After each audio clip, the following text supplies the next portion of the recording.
اعوذ باللہ من الشیطان الرجیم بسم اللہ الرحمن الرحیم قال اللہ تبارک و تعالی فی القرآن المجید والفرقان الحمید فاذکرونی اذکرکم صدق اللہ العظیم و صدق رسولہ النبی الکریم الامین ان اللہ و ملائکتہ یصلون علی النبی یا ایھا الذین آمنوا صلوا علیہ وسلموا تسلیما الصلاۃ والسلام علیک یا سیدی یا رسول اللہ وعلی آلک و اصحابک یا حبیب اللہ الصلاۃ والسلام علیک یا نبی اللہ وعلی آلک و اصحابک یا نور اللہ۔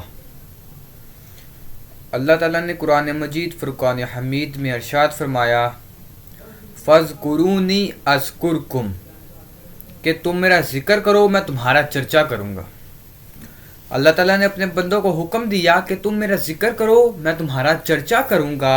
حضرت ابن عباس رضی اللہ تعالیٰ عنہ سے روایت ہے کہ رسول اللہ صلی اللہ علیہ وسلم نے فرمایا کہ لفظ فَاذْكُرُونِي أَذْكُرْكُمْ میں اللہ تعالیٰ نے اپنے بندوں کو حکم فرمایا کہ اے میرے بندوں کی جماعت۔ حکم کیا فرمایا؟ اے میرے بندوں کی جماعت۔ فرمایا تم مجھے یاد کرو میری اطاعت کے ساتھ، میں تمہیں یاد کروں گا اپنی مغفرت کے ساتھ۔ یہ فرمان کس کا ہے کہ اللہ تعالیٰ نے ان لفظوں میں یہ ارشاد فرمایا کہ اے میرے بندوں کی جماعت تم مجھے یاد کرو میری اطاعت کے ساتھ، میں تمہیں یاد کروں گا اپنی مغفرت کے ساتھ۔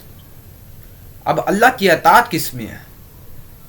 میں نے قرآن سے کہا کہ قرآن میری رہنمائی فرما، تو قرآن نے میری رہنمائی فرمائی من یطیع الرسول فقد اطاع اللہ۔ قرآن نے کہا کہ جس نے رسول اللہ صلی اللہ علیہ وسلم کی اطاعت کی گویا اس نے اللہ کی اطاعت کی۔ کیا معلوم ہوتا ہے کہ اللہ کی اطاعت محمد کی اطاعت میں ہے، یعنی ذکر الہی کے ساتھ ہی ذکر مصطفیٰ بھی ہونا ضروری ہے۔ اسی طرح اللہ تعالیٰ اپنے بندوں کو اپنی مغفرت کے ساتھ بخشتا ہے جب ذکر الہی کے ساتھ ذکر مصطفیٰ ہوتا ہے، کیونکہ ذکر الہی ذکر مصطفیٰ ساتھ ہونا لازم ہے اس کے لیے۔ حضور اکرم صلی اللہ علیہ وسلم نے فرمایا حدیث قدسی، حضور نے فرمایا کہ میرا بندہ میرے بارے میں جو گمان کرتا ہے میں اس گمان کے ساتھ ہوتا ہوں، جب وہ مجھے یاد کرتا ہے میں اس کی یاد کے ساتھ ہوتا ہوں، اگر مجھے وہ دل میں یاد کرتا ہے تو اللہ تعالیٰ اس کو دل میں یاد کرتا ہے، اگر وہ اللہ تعالیٰ کو سریعام یاد کرتا ہے تو اللہ تعالیٰ بھی اس کو برسریعام یاد کرتا ہے۔ ایک اور حدیث میں فرمایا جب ذکر کرنے والا فرمایا جب وہ مجھے یاد کرتا ہے تو میں اسے یاد کرتا ہوں، جب وہ دیکھتا ہے میں اس کی آنکھیں بن جاتا ہوں، جب وہ سنتا ہے تو اس کے میں کان بن جاتا ہوں، جب وہ بولتا ہے میں اس کی زبان بن جاتا ہوں، جب وہ چلتا ہے میں اس کی ٹانگیں بن جاتا ہوں۔ کیا معلوم ہوا کہ معاذ اللہ اللہ تعالیٰ آنکھیں بن جاتا ہے، ٹانگ بن جاتا ہے، ہاتھ بن جاتا ہے، زبان بن جاتا ہے؟ نہیں، بلکہ اللہ تعالیٰ نے اس شخص کی ذکر الہی کرنے والے کی آنکھوں میں بصیرت اور قوت کو تیز فرما دیا۔ اسی طرح جب سے جیسے اللہ تعالیٰ کو وہ یاد کرتا ہے اللہ تعالیٰ اس کی قوت کو تیز فرما دیتا ہے، قوت کو بصارت کو تیز فرما دیتا ہے، اس وجہ کہ وہ ذکر الہی کر رہا ہے، اور یہ ذکر الہی کرنے والوں کا مقام ہے۔ اب ہمیں اس دنیا سے لے کر کیا جانا ہے؟ لے کر اس دنیا سے ہمیں کیا جانا ہے؟ اگر ہمیں دین کے احکام معلوم ہے یا نہیں معلوم تو کیا کرنا ہے؟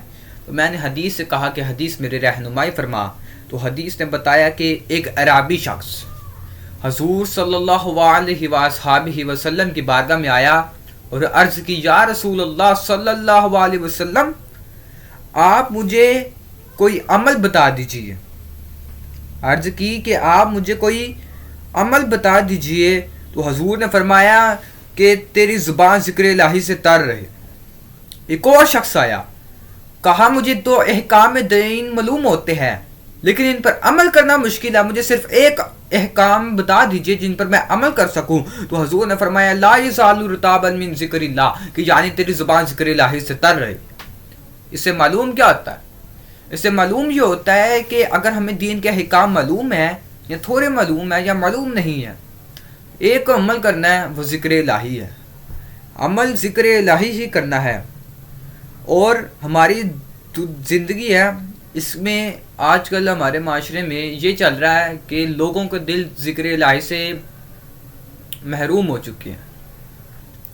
ہمیں دعا کرنی چاہیے اللہ تعالیٰ سے کہ ذکر الہی کرنے کی ہمیں اللہ تعالیٰ ہدایت عطا فرمائے، زیادہ سے زیادہ ذکر الہی کرنے کی توفیق عطا فرمائے. حضرت لقمان علیہ نبینا صلاۃ وسلام نے اپنے بیٹے کو نصیحت کی کہ اے میرے بیٹے، اگر تم دیکھو کسی کو ذکر الہی کرتے ہوئے، فرمایا اس کے پاس جا کر بیٹھ جاؤ.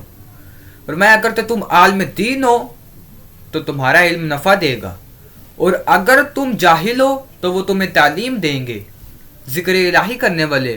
اور پھر فرمایا اور جب اللہ تعالیٰ کی رحمت ان پر نازل ہوگی تو تم اس کے حصے دار ہوگے، اس وجہ سے کہ تم ان کے پاس بیٹھے تھے. آگے اپنے بیٹے کو فرمانے لگے کہ اے میرے بیٹے، اگر تمہارا کہیں سے گزر ہونا جو ذکر الہی سے محروم ہے تو ان کے پاس ہرگز نہ بیٹھنا.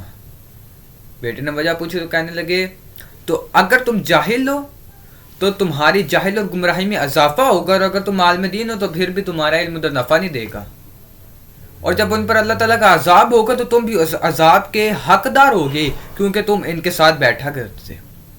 تو ہمیں ہر وقت دعا کرنی ہے کہ اللہ تعالیٰ ہمیں زیادہ سے زیادہ ذکر الہی کرنے کی توفیق عطا فرمائے.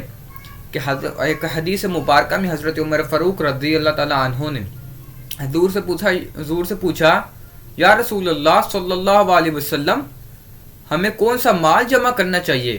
تو حضور نے فرمایا کہ ذکر کرنے والی زبان اور شکر کرنے والا مال جمع کرنا چاہیے. تو اللہ تعالیٰ سے دعا ہے کہ اللہ تعالیٰ ہم سب کو زیادہ سے زیادہ ذکر الہی کرنے کی توفیق عطا فرمائے. وآخر دعوانا ان الحمد للہ رب العالمین.